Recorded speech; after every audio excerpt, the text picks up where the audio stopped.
Hello, India. Welcome back to India's Pocket Story.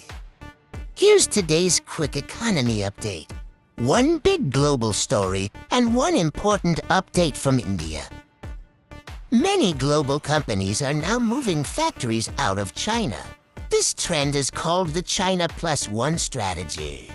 Because of rising costs and geopolitical risks, companies want to diversify production to other countries like Vietnam, Mexico, and India. This shift is changing global supply chains and creating new manufacturing hubs around the world.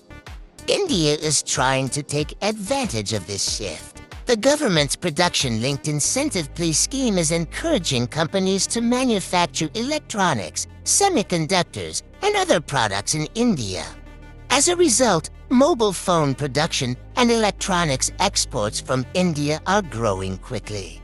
If manufacturing grows, India could create more jobs and become an important global production hub. JP says, "The global factory map is changing and India wants a bigger place on it." That's today's useful economy update. See you with a new update, folks.